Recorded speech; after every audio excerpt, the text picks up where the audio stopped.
Hey everyone, this is Brian Ferguson. I know if you're watching this that you're enjoying the Bumps and Thumps podcast. In order to continue the podcast and get the guests on that everyone wants to hear about, we need support from listeners like you. There are a few ways you can do this. One is going to anchor.fm, which will be on the bottom of your screen here, and click the support button. There you can make a monthly contribution to support the podcast. There's also, we have a Teespring store. We have a link down at the bottom of the screen as well for that. And we have products such as t-shirts like this one I'm wearing, backpacks, glassware, and other great items for you to purchase. Those purchases go directly back into the podcast and get on guests that require financial compensation. Thank you again for your support. Go to those websites and support our podcast, and we will continue to bring the guests that you want to hear about, past and present. And thank you for your support and enjoy the podcast.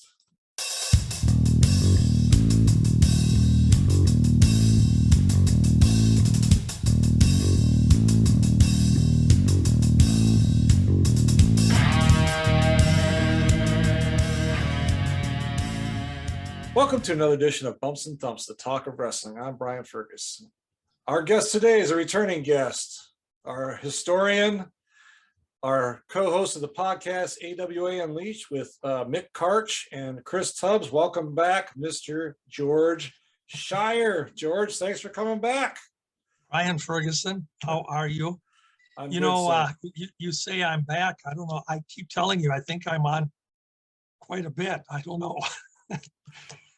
How many have I been on? Yeah, about 6 or 7 now. But you know what? I've told you this, probably offline as well, that you get the most hits, and that's not a lie. I can show you graphs. I'm humbled if you say that, but it's true. Okay, it's true. I appreciate that. Thank you. So today, folks, again, we're doing another no agenda, no questions on the sheet, and no answers. Nothing. So I want to talk about today Florida, the territory of Florida.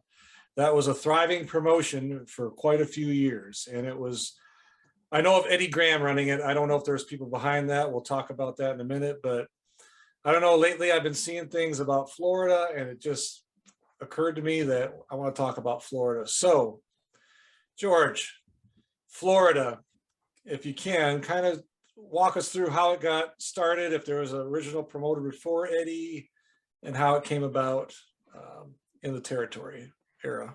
Well, first of all, let me say that we both showed our blank pages. Yes. And I want the listeners to know that we got on the air here today, and as soon as we got on the air, you told me we were talking about Florida. So this is totally unprepared. I do like this. I do like this. Here's the deal. Yes. And first of all, let me say this. I'm going to hope that my friend Barry Rhodes. Do you know Barry Rhodes? I've heard of him. I know who he is. Okay. I don't know him personally. Okay. I'm going to hope that my friend Barry Rhodes will hear this or see this Bumps and Thumps, because I consider Barry Rhodes to be the man when it comes to championship wrestling from Florida. Okay. He is to Florida wrestling, which was a huge promotion in the territory days. He is to Florida what I guess I would say I am to the AWA. Mm-hmm. If Barry doesn't know it, it didn't happen. So okay. I hope Barry gets a chance to see this, and I'll bring it to his attention. And in the meantime, I hope that if he is listening, he will critique me along the way if I get my tang tangled up and mess up or something, because but I give him credit for being the guru. Okay, so Florida. Yeah. Before Eddie Graham, there was a promoter down there by the name of, and I may mispronounce his name. I don't recall that I've ever actually heard it said verbally. I've read it for decades, but he went by Cowboy Luttrell or Luttrell, and I'm guessing it's Luttrell, Cowboy Luttrell. And he was the promoter down there Okay. for a long, long time. In the early 60s, Eddie Graham was kind of not quitting wrestling, but he was sort of lightening his schedule a little bit and toning down his own career a little bit. Before that, he'd been up on the East Coast and all over with his brother, Dr. Jerry Graham, and his other brother, Crazy Luke Graham. But he was kind of curtailing his little bit, and he bought into the Florida promotion. Okay. And so probably around, I want to say 63 or 64, maybe. Could have been a year earlier. And again, that's where good old Barry will help me out along the way and tell me I'm an idiot if I'm wrong. So yeah, Cowboy Luttrell or Luttrell. However, I'm guessing it's Luttrell. Okay, so Eddie Graham buys into the promotion in the early 60s. He was a wrestler, well known. Let's talk about Eddie for a minute. I just finished the book, Truth Be Told by B. Brian Blair. And he speaks. And I have not read that book. It's an excellent book. It's an excellent book. But he talks very highly of Eddie Graham and his thought processes of booking and mentoring and training wrestlers.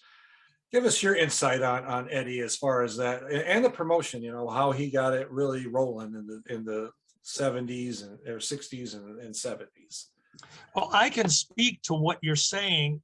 As I said, I haven't read Blair's book, but I can speak to what he's saying when he calls, Eddie probably one of the premier promoters, guys for booking matches, the creativity.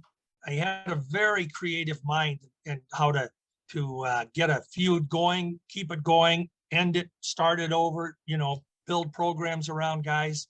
It's interesting that and I don't know if you've read Bill Watts' book or Ole Anderson's book. I have not yet.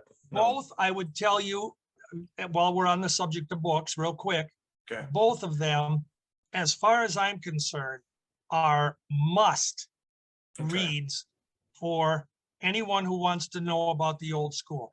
Now, I'm going to say this in tongue in cheek. We all know that Ole Anderson sometimes has the reputation of being an old curmudgeon, and he's difficult to get along with. But here's the deal with Ole. Ole is a straight shooter. He tells it like it is. He tells it like it was. Mm-hmm. And not necessarily everybody always likes that. Yeah. And sometimes he touches a nerve. But the bottom line is this. Ole, I believe in his book, which was done through Crowbar Press with Scott Teal, which right there says it's a main event. And Ole speaks extremely high of Eddie Graham in his book. Yeah. And then I brought up Bill Watts because he's the other one that both in previous interviews when I've heard Bill Watts speak and in his book, which again, I would tell you, run, don't walk to get it. Okay. He speaks extremely high of Eddie Graham. And here's what happens when you mentioned Eddie Graham. Bill Watts and Ole Anderson both said that there were 3 promoters that they looked up to and strived to be like. Mm-hmm. Now, this might surprise you, I don't know. But the 3 promoters were Vern Gagne, Roy Schire from the San Francisco territory, and Eddie Graham. And both Ole and Watts have extreme accolades for those 3 promoters. Yeah. When you talk about Eddie Graham, he brought into Florida an era where, you got to remember in the Florida and Florida itself was a territory. Mm-hmm. Believe it or not, the state of Florida was a territory. They wrestled under the umbrella of the NWA, but they had their own championships along with recognizing the NWA World Champion. And that's where their affiliation came in. But they had their own Florida champion. They had their own Florida tag team champions, their own Southern champion, their own Southern tag team champions. And there were other titles here and there that they would recognized for whatever purpose it served at the time, which sometimes most titles pop up and go away. Yeah. But those 4 are the ones that are primary. And Eddie worked the territory with keeping in mind that Florida, being a territory of itself, they ran wrestling 5 nights a week or 6 nights a week. Okay. Off the top of my head, if I remember, they would have Monday, and I might be off on the exact cities, but they would run like Monday in Miami, Tuesday in Tampa, Wednesdays, maybe St. Petersburg, Thursdays, Fort Lauderdale, and Miami Beach had their own cards, their own night.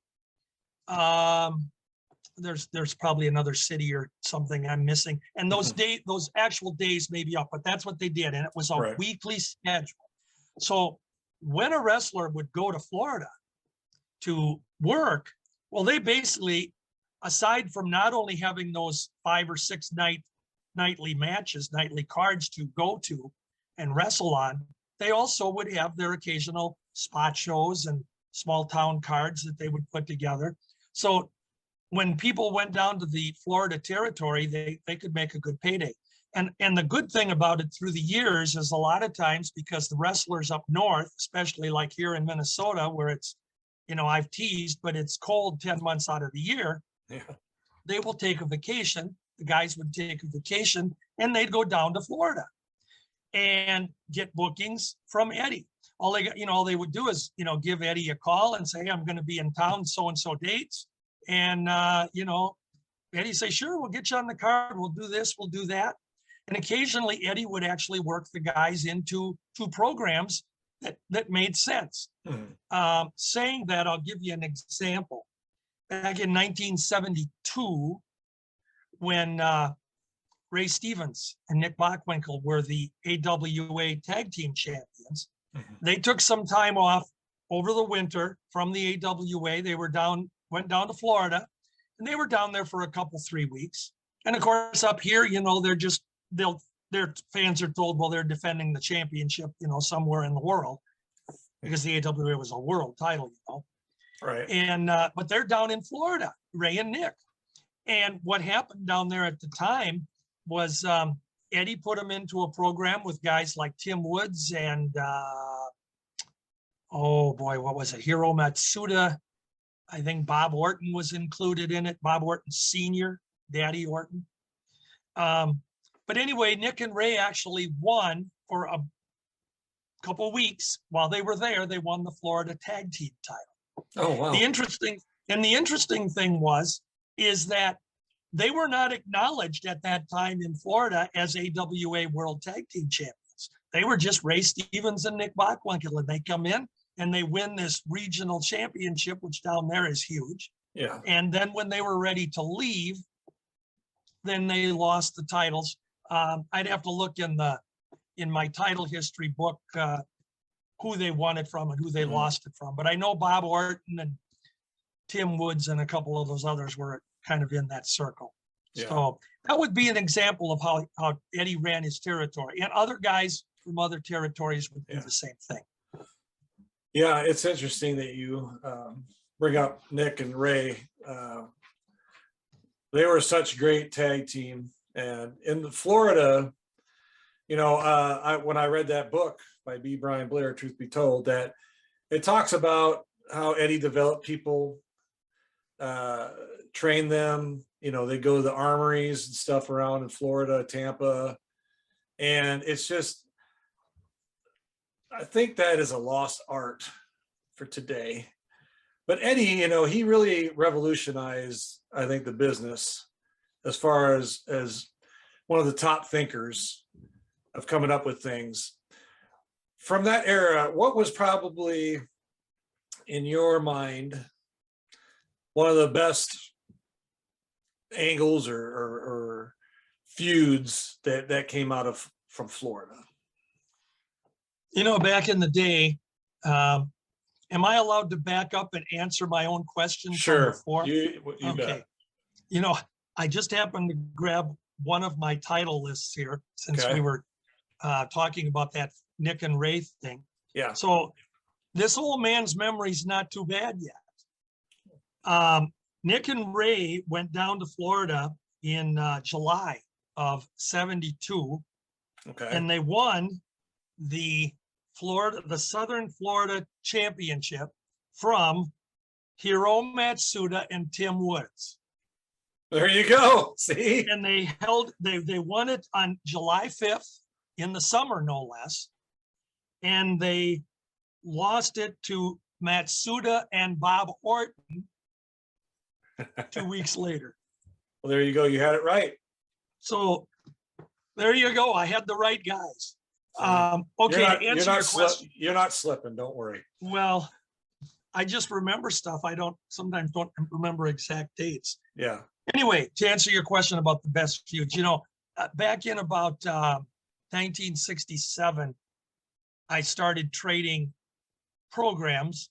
I've told you the story how I would trade with different territories. Yep. And I was sending, believe it or not, by 1969, I was sending our Twin City programs down to Scott Teal, who was living in Florida at the time. And he may have had something to do with the programs down there too. I don't remember. But Scott would send me the programs, and I would get the programs from Tampa and Fort Lauderdale and Miami Beach. So it was fun. So to answer your question, one of the feuds that really intrigued me back in the late 60s, very early 70s, there was a guy named Boris Malenko. And he wrestled, Larry Simon was his real name. And he wrestled, of course, as Boris Maximilianovich Malenko, the great Malenko. And he was a Russian. What intrigued me about him when I first heard that he was down there was that I had remembered that he had actually wrestled for Vern Gagne in the early 60s. Oh, wow. And of course, my mind always gets intrigued by, okay, I got to learn about this. Well, Malenko wrestled for Vern. Well, I shouldn't say Malenko wrestled for Vern. Vern had a German wrestling by the name of Otto von Krupp, who was Larry Simon. Yeah. So he wrestled for Vern for a couple of years in the early 60s as Otto von Krupp. And he held our tag team title with Texas Bob Geigel for a while, the AWA tag team title. But when Malenko was down in Florida, I don't recall at the time that this would have been in the later 60s.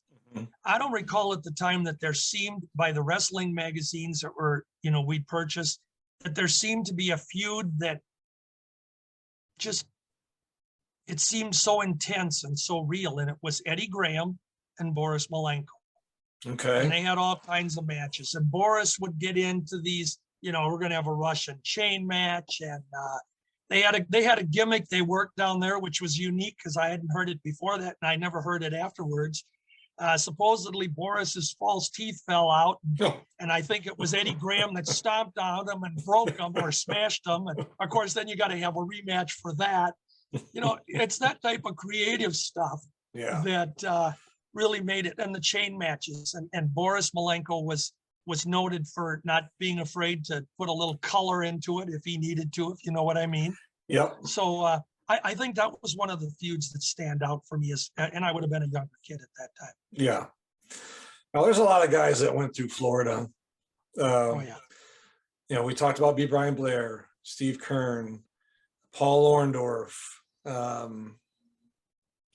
That's just to name a few. I think just to clarify, just a couple of those guys for sure, Kern and Blair, they were pretty much Florida natives. Right. I mean, that was their territory. That's where they got their starts in. Yeah. But Orndorff, I don't know if he started in Florida, but he did work down there.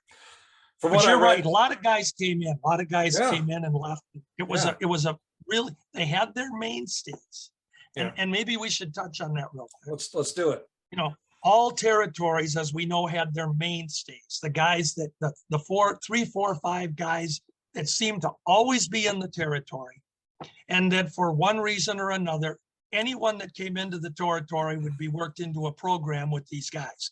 So AWA, we had Crusher, Mad Dog, Bockwinkel, Heenan, and Larry Hennig. You know, anybody that came through, of course, Fern, but anybody came through, they ended up working with those guys. In Florida, for sure, Eddie Graham. Yep. Boris Malenko was a regular down there, a mainstay. Bob Orton Sr. was for sure transplanted there and became a mainstay. Another one that was there quite a bit in that late 60s, early 70s was Tarzan Tyler. Okay. And they would work a lot of programs around Tyler being involved. And then, of course, as time went on, the Briscoes, Jack and Jerry, they were Florida natives, and a lot of the Florida territory could be written around their antics, both as a team and separately. And then, of course, when Jack became NWA World Champ, it was a big deal when he'd come home.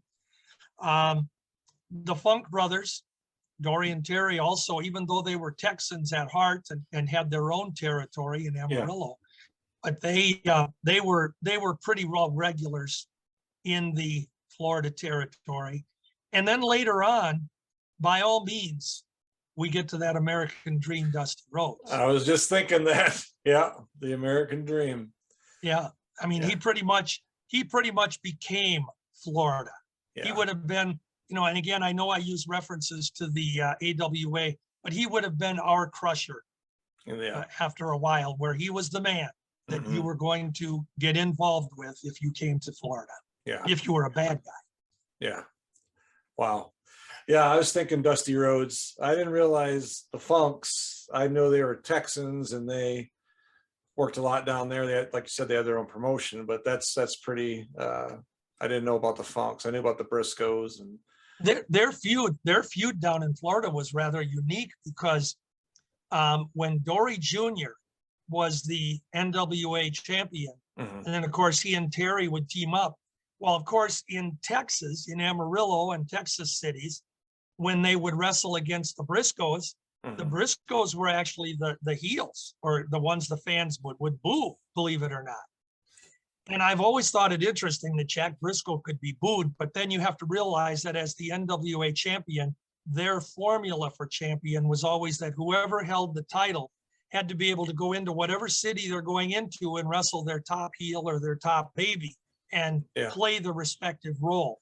Yeah. So in Texas, the Briscoes were the heels, but when the Funks would go to Florida, and they had many matches there, the Briscoes were the cheered ones, and Dory and Terry took the heat. Yeah. So that was a unique feud where they could play both parts on, different parts of the country. That's pretty neat. So, Florida, I know we talk about Eddie, but there has to be some other people behind the scenes there that helped with the creativity. I'm not saying that, Eddie was the man, he was the guy, but was there anybody else down there that really helped him with the creativity of the booking or anything like that? Who wrestled who and the feuds? Well, Eddie, being the head of the promotion, let's give him that. He would have been, we'll just say he was, their Vern Gagne. Yeah. But he had excellent talent and bookers that he would bring in from time to time to work with him and to, from the creative end of it. Bill Watts was one of his bookers for a while. And, Bill had an extremely creative mind for the business. And he was in there for a while. We already mentioned Dusty. Dusty played a huge part in the 70s and the very early 80s, where, Dusty pretty much called the shots. And I mean, by that time, and of course, without looking it up, I don't remember what year Eddie passed away, but Dusty was in charge after that and ran the territory. They would have guys like Bob Root. Hiro Matsuda was involved in a lot of things. And I don't know if I'm entirely correct on it, but I would think he had a lot to say about what went on behind the scenes. Maybe Boris did a little bit too. I don't know. But, with the guys that he had, and Hiro Matsuda is a good example. He and Malenko were also responsible for running training camps and bringing guys into the business. Yes. So it goes back to that old story when we talk about the training camps around the world around the wrestling business at that time, when you had Stu Hart up in Calgary, who, you come out of the dungeon in Calgary, you were a wrestler and you could defend yourself and you were tough. The same with Vern in the AWA. Anybody that come out of his camp, they made money anywhere they went or at home. Yep. And then you had Malenko and Matsuda who were doing training.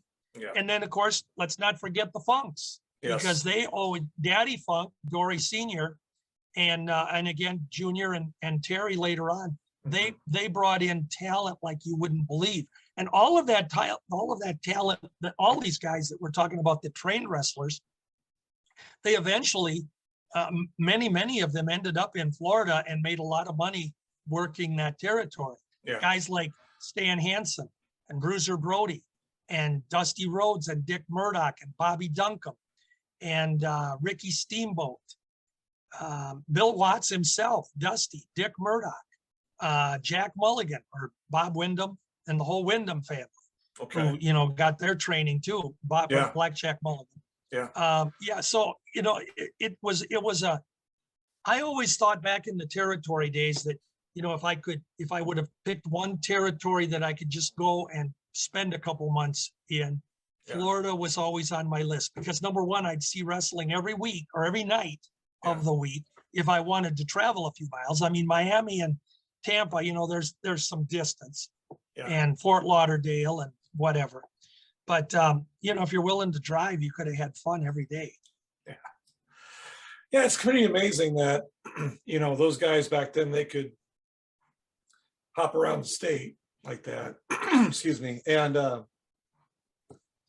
make money. I mean, week after week.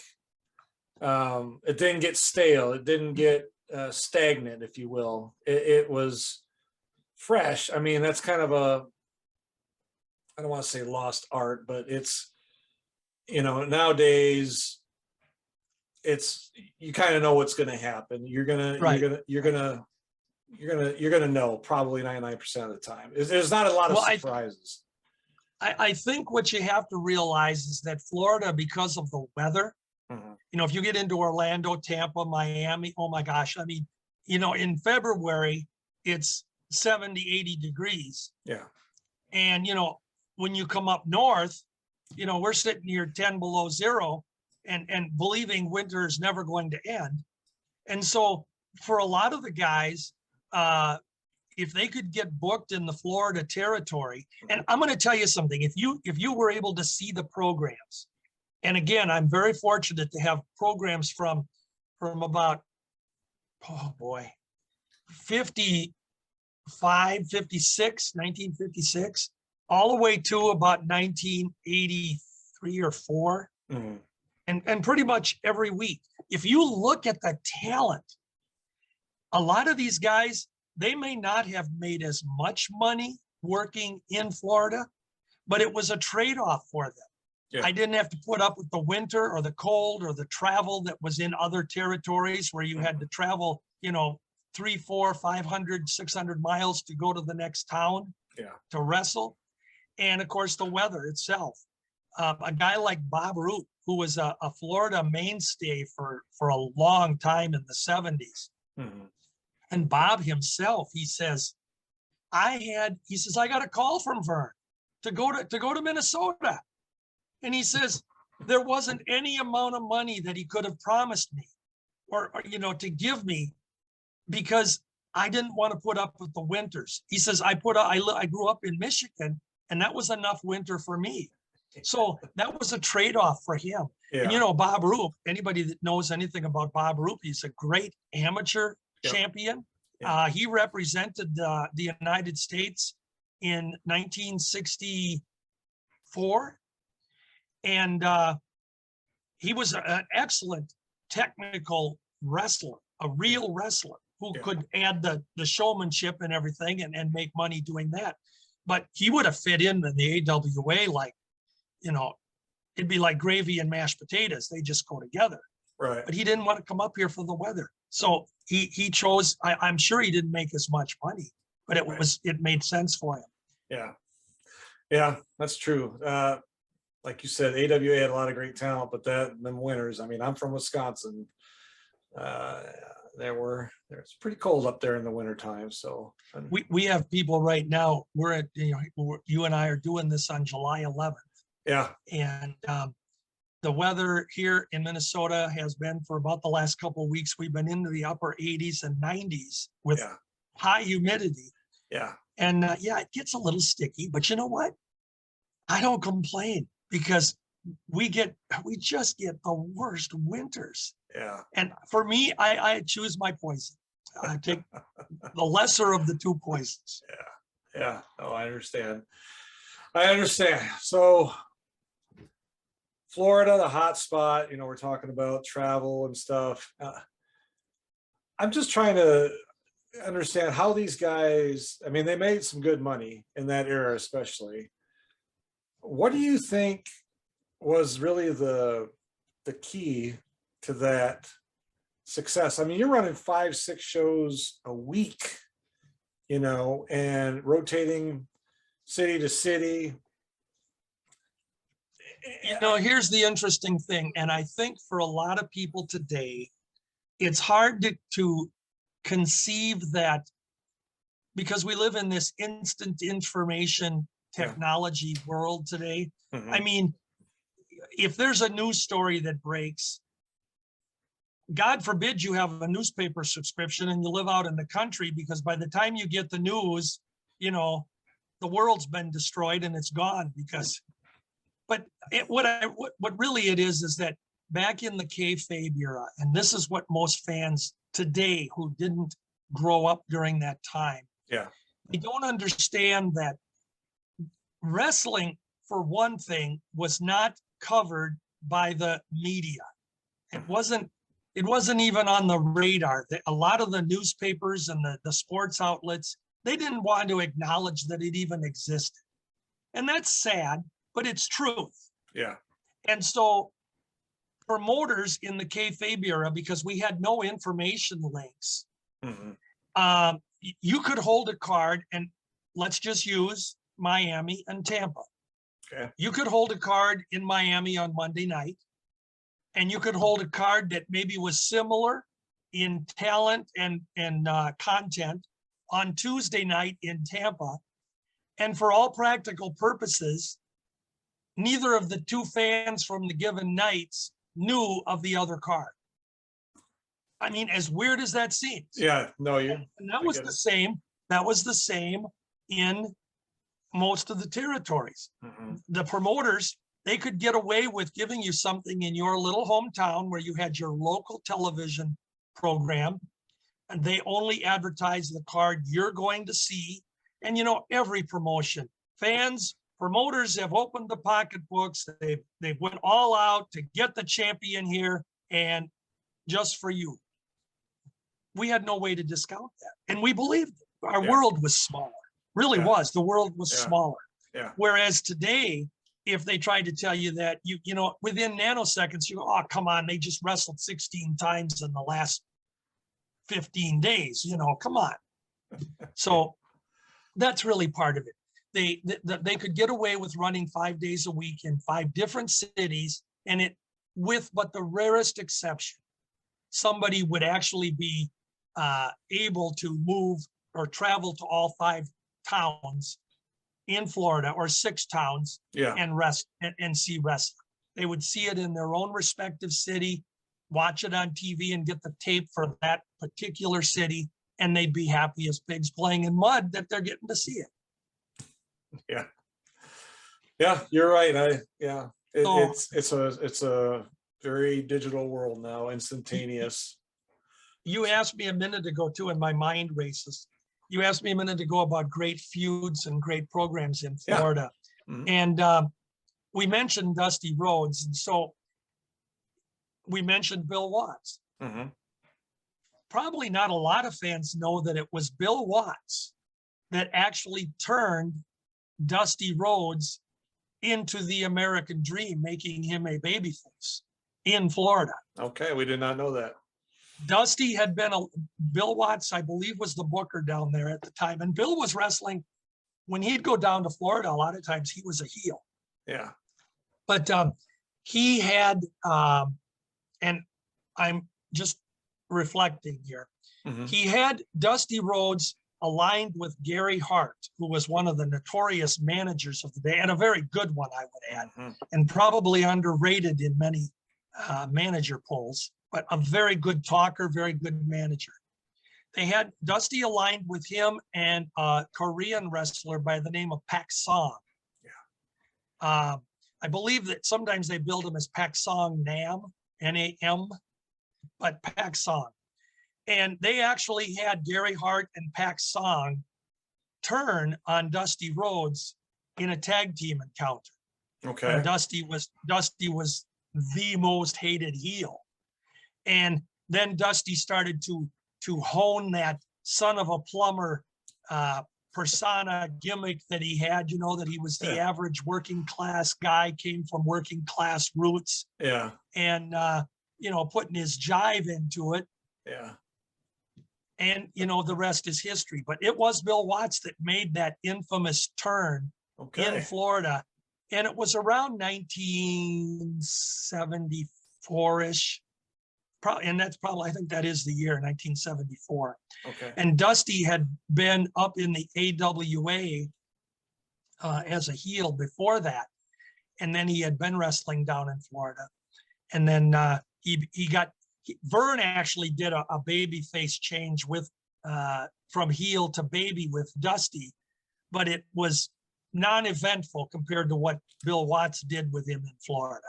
Yeah. And he was actually a baby in Florida before he was switched in the AWA. Okay, there you go. Something I didn't know about Bill Watts. I knew he turned babyface, but I didn't know who did it.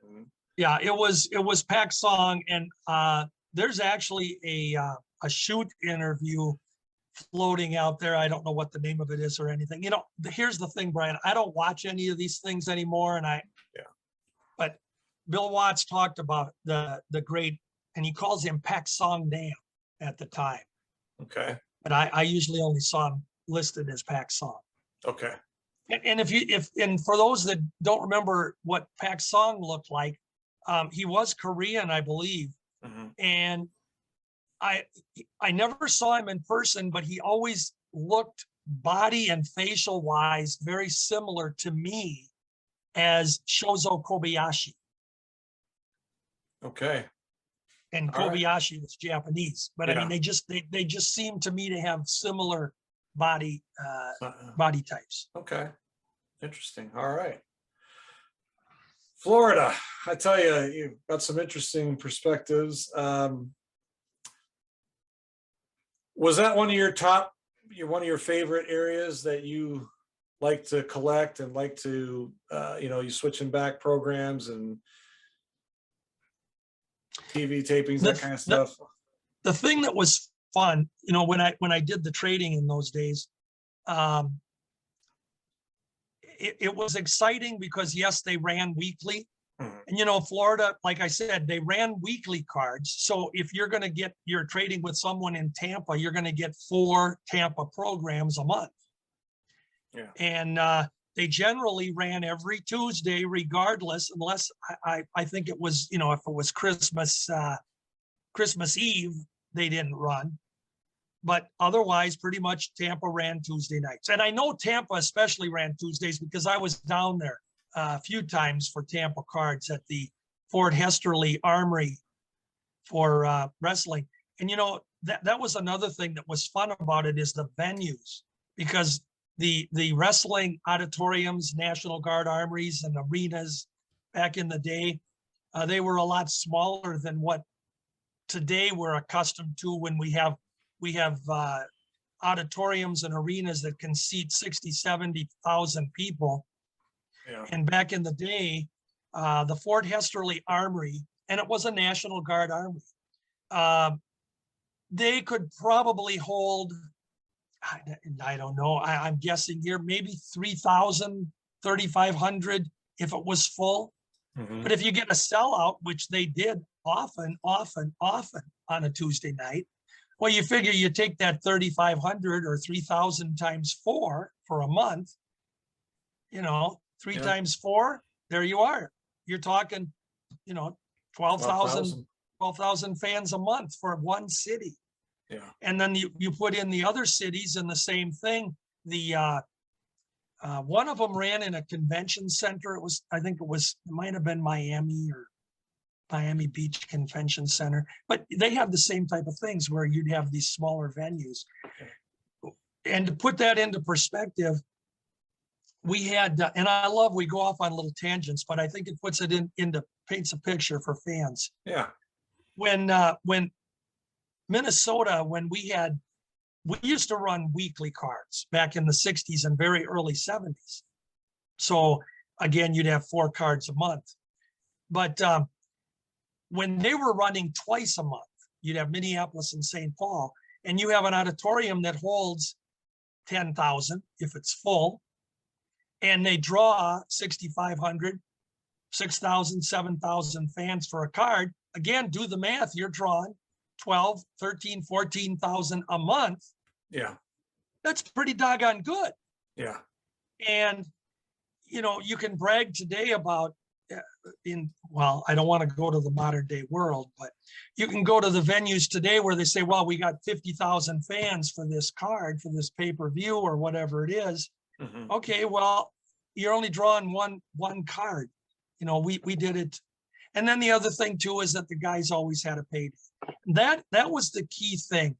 If anything was lost, that is probably the most vital loss from the kayfabe era, when wrestling went national and it evolved into what it is today. Mhm. It was the fact that wrestlers lost places to go to make money. Yeah. Because they could do it on a full-time basis if they were willing to travel. Mhm. They could drive from city to city. Like I said, if they wanted to drive 200-300 miles to get to the next town, they could work. Yeah. Or they could, as things went on, they could work this city tonight, fly to this city tomorrow night, come back here the next night, back and forth. Mhm. But they could have work 4, 5, 6, 7 nights a week. And Yeah. a lot of wrestlers did. And a lot of wrestlers made a lot of money doing it that were full-time wrestlers. Yeah. I was going to say, yeah, I think it was you and maybe Jumpin' Jim Brunzell had told me that at one time when he started, there were 26 territories. There were 26 up to 30 at one point. Okay, during the kayfabe era. So if, like you said, you got a little bit stale in AWA, you could go to Texas and kind of revamp a little bit or recharge, whatever. Or like you said, when they would, you're suspended for 6 months from Florida. Well, you go to wherever, the Mid-Atlantic, and work there. And nobody knew the difference because, like you said, there wasn't the internet and there wasn't this instantaneous information. And, it's just, I think today there's wrestlers that are on, and I don't watch it all the time. I watch some of it, and it's not, how do you say, the fresh aspect of it. It's the same characters. They might change their t-shirt, and I'm not disrespecting these guys, but 1 week you're the head of the table, and then the next week you're the tribal chief. And no disrespect to that professional wrestler, but if you lost your title and went away for a year and then maybe came back, and went somewhere else and stuff like that, it's just kind of a lost art. Two things that were very different. And, when you meant because we are talking about Florida and Eddie Graham. Yeah. I'll give you an example. Vern Gagne and Eddie Graham, they often compared themselves as, well, they were friends. Mm-hmm. They compared themselves as, equally great promoters. And again, I used earlier in the beginning when I said about Ole Anderson, Bill Watts, Roy Schire, Eddie Graham, and Vern Gagne. Yeah. if you were ever to get those 5 guys into a room, if I were to pick 5 guys in the business that I wanted more to hear from, it would have been those 5. Yeah. I'm not saying there are others that you could put into the mix, but those guys would have been genius. And the interesting thing is that if you looked at their respective promoting style and their territories, they were all successful territories. Yeah. And their styles were very similar. And yet, when you talk to fans today, if you want to get the critics out there, those 5 guys are probably the most picked on and the most criticized because they did this or they did that or they didn't do this. Well, it kind of goes by, and as much as I hate to say this, Vince McMahon Jr. today, you can pick on that guy all day long and criticize and complain, but he's successful. Yeah. Yeah. You know, not the way we'd like him to be sometimes, but, and that's what it was with Gagne, Watts, Eddie, and so on. Yeah. And Vern and Eddie used to exchange talent. Yes. And in those territory days, here was what was fun. And Stu Hart would be one of these guys that would do this. The promoters, one promoter would call another promoter and they'd say, you know, hey, I got this young kid up here. I've been working with him, went through the camp, and you know, I'd like to see him get some additional training, work with some different styles. You know, can I send him down? Can you give him some more? Oh yeah, send him down, and I'll give you so and so. You know, I'll send somebody up or whatever. And that's the way it worked. And then you had your occasional, well, you know, so and so was injured and he's going to be out of action for a while. And so when you look at another guy that was a mainstay in the 70s in Florida, Don Morocco. Magnificent Morocco. Yes. And he also wrestled, I believe he called himself the Magnificent M with a mask on for just a short time. Okay. He was Magnificent Morocco. Well, he got most of his start with Vern Gagne when he came up here and worked with the likes of Robinson and Hennig and Stevens and Koloff and Superstar Graham. I mean, how can you not learn from these guys? Right. So he goes down to Florida, Morocco does, and he's working with guys like Jack Briscoe and Dusty Rhodes and Dick Murdoch and Bobby Duncombe and, you know, Wahoo McDaniel. And how can you not be good? Yeah. And Morocco was one of those guys that if you followed his career, and I don't know Don Morocco personally. Yeah. I did talk with him. Oh my gosh, it's 50 years ago this month. I talked with him briefly for a couple of minutes at 2 different Twin City wrestling cards. In fact, on my wrestling page, I actually posted a picture of Don Morocco with Ramon Torres. They were teaming here in Minnesota, and I had taken the picture and I had been talking with Don at that point. But Don got, to me, if I were to name some of the guys that I feel really doesn't get the credit they deserve is for being as good as he was, and then to transform into such a great heel as well, I think it's Don Morocco. Yeah. Don was, he learned so well from all the guys that he worked with. Before he came up to Vern, he was in Hawaii a little bit. And he had Ed Francis around him and, you know, others down there. But he absorbed so much from so many guys and just made himself, to me, an excellent talent. I don't know how his head was as far as the business, you know, whether he was always totally into it. I know he'd rather be out surfing and in a warmer climate than working in Omaha, Nebraska. I want to ask you one more thing. Let's talk about, you know, a lot of the territories back then, they did a lot of community support events, the JCs, Scouts, you know, community related programs. How was Florida with that? Do you know of anything that they really supported as far as in the communities that they wrestled in? Well, first of all, any local promotion would usually run smaller shows, maybe in some smaller towns, and they would do it in conjunction with the JCs, or or some fundraising event, that sort of thing. Yeah. But Eddie Graham was very heavy into the Boys Ranch Okay. in Tampa and Miami. And so there were always fundraising events and stuff that took place around that. So yeah, their mind was in the community. Yeah. And I mean, Eddie being, this is something a lot of fans don't realize too. Even though the newspapers or the news media didn't always give wrestling the credit that it so rightly deserved, usually the guys like Eddie Graham and Vern Gagne and Dory Funk Sr. and the Sam Muchnicks and all these other guys in the community, in the city that they worked in, lived in, they were well accepted and very popular. And they were always willing to, go to different functions and be guests and do things like that.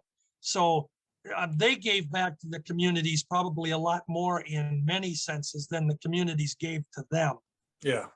And it should have been the other way around. Yeah. But Eddie was very popular in Florida, which is weird too, because before he came to Florida in 1964, I mean, he had been one of the most notorious heels in the business for a number of years. Yeah. And when he and brother Jerry Graham were together, you'll always hear stories if you pick out or read stories when you pick up the old wrestling magazines about the Golden Grahams, Dr. Jerry and Eddie.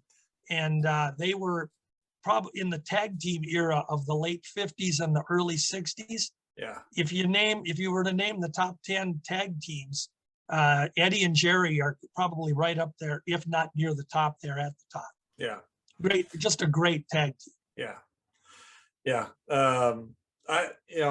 You mentioned the Graham brothers. I think if memory serves me right, I think they were the first two people on the first edition of Sport or Wrestling Review magazine, or Sports Review Wrestling magazine. I'm almost positive they are the first ones on the cover. They were, Wrestling Review magazine. Okay. Without looking at Wrestling Review. Yeah. Eddie and Jerry were on the debut issue. Okay. The fall of 1959, the debut issue.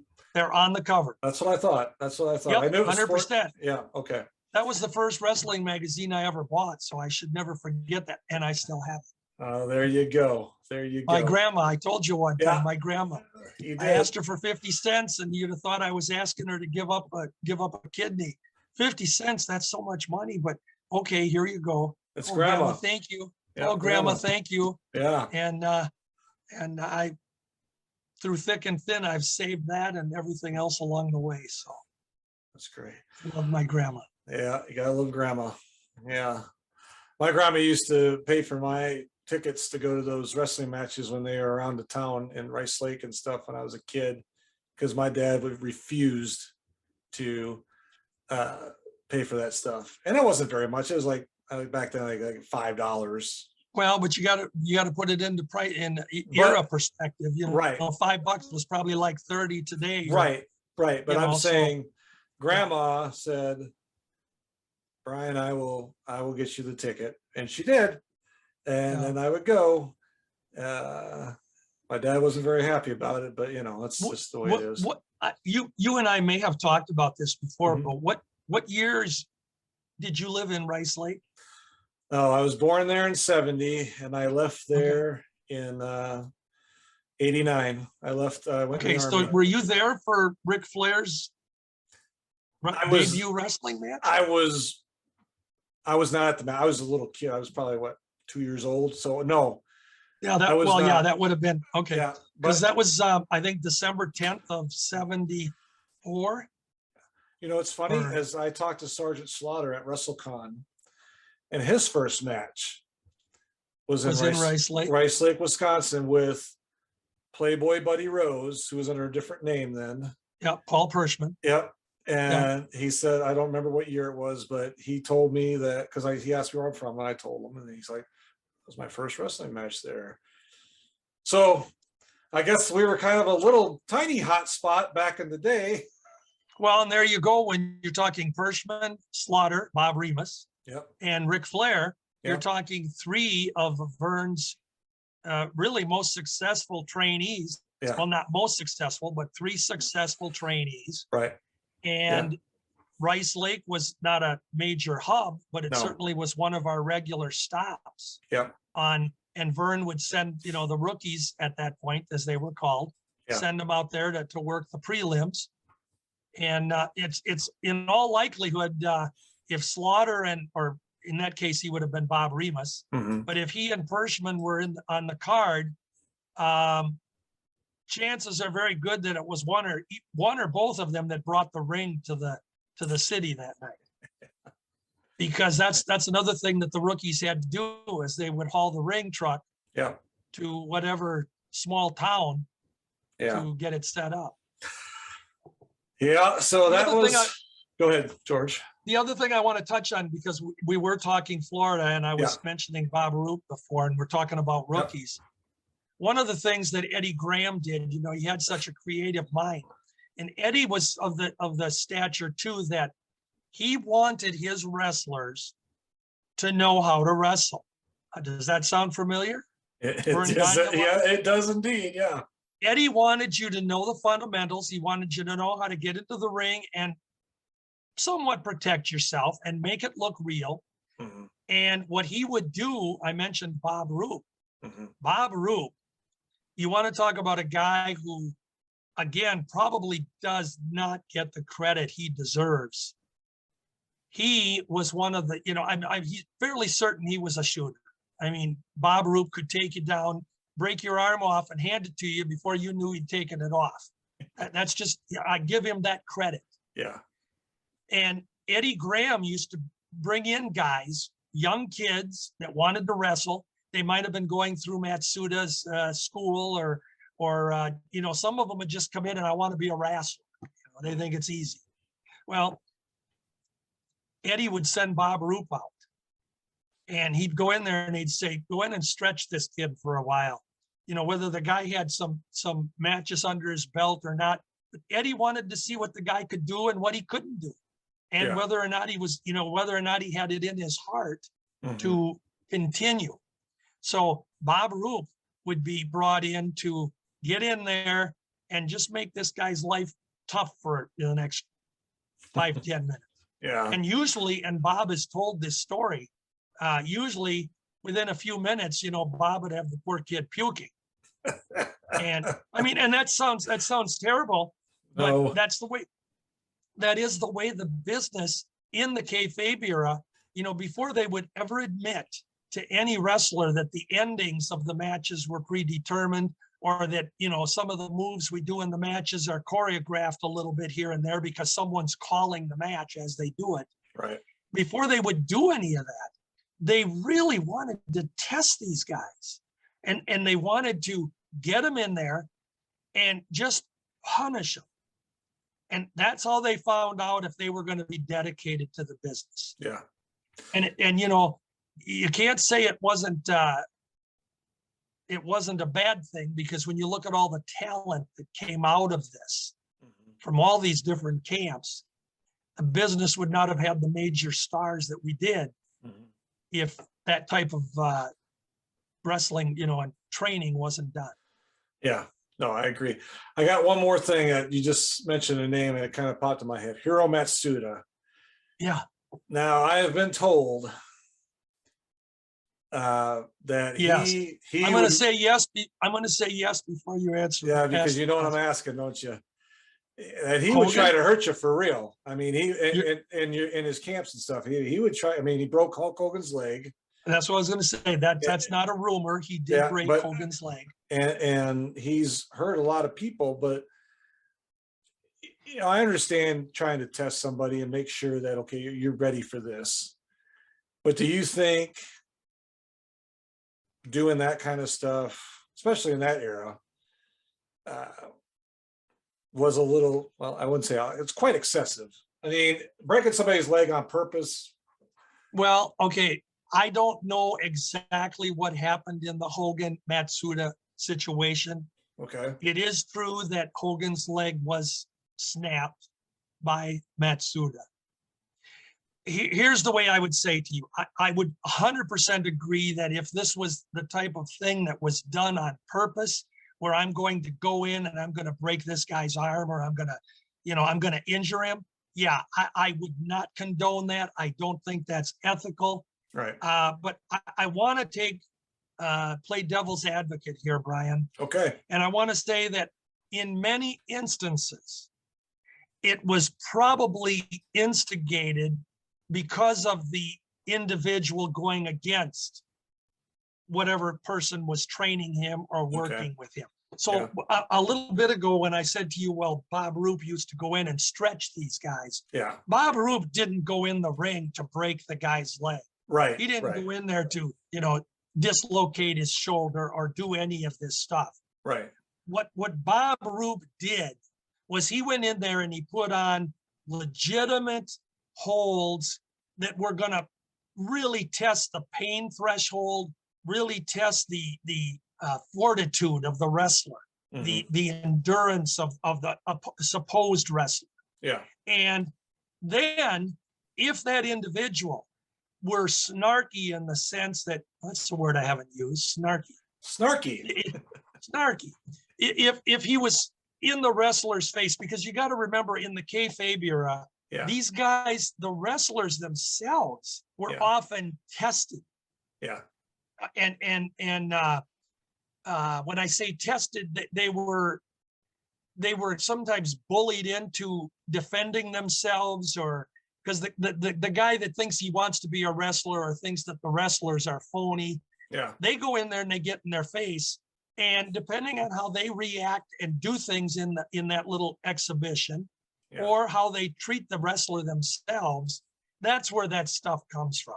Okay. It's like it's sort of, and again, I don't condone it. I wouldn't condone it, but it's like, I'm in the ring and you're getting in my face and you're messing with me, and I'm going to say, screw you, buddy. Here, take this. Yeah. Ooh. Yeah. Here's your ankle. Have fun eating lunch. Yeah. Okay.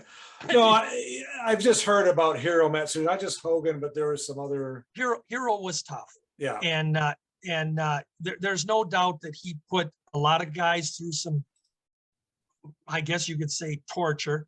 But if you look at some of the guys that he brought into the business, they all made money. They did. And what he wanted to do most of all, and most of the wrestlers that were trainers, most of all, they wanted you to have respect for the business and for them.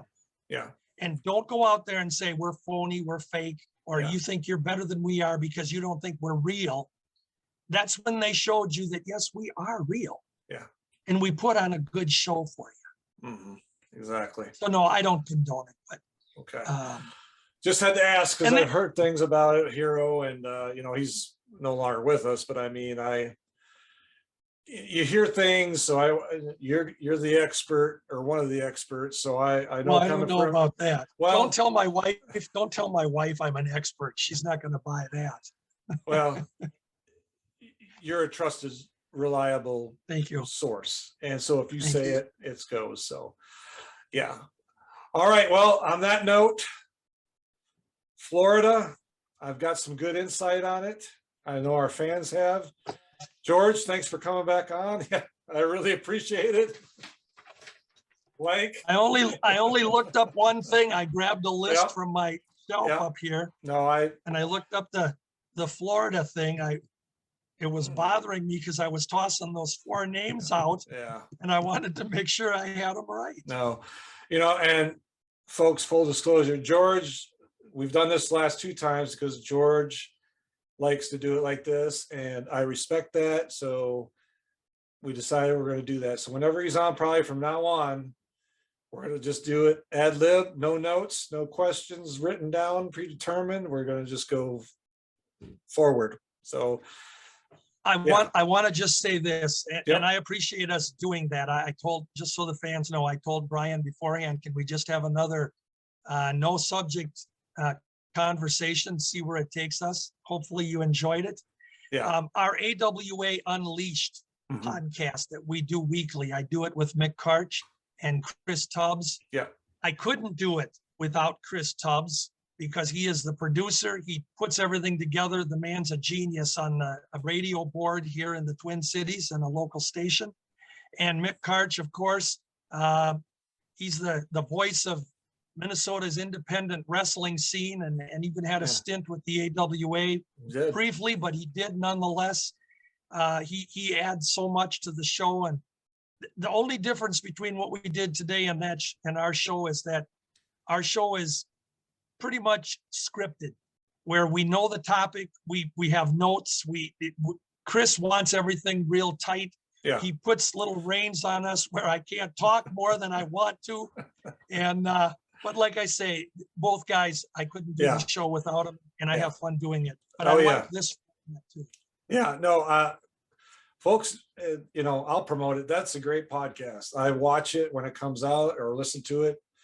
It's a lot of great insight, and you've got, George and Mick are I'm going to say experts. They have a lot of knowledge. They have a lot of experience. And Chris, he asks good questions on the matters, and when they bring up stuff, and it's a great podcast. We tell him what to ask us. Okay, well, even that's the script part. All right, and so but Chris does a lot on his own too. So, but thank you. No, and go out, watch it on YouTube or listen to it on a podcast audio. It's great stuff. And George, thanks again for coming on. I really appreciate it, sir. It's always a pleasure.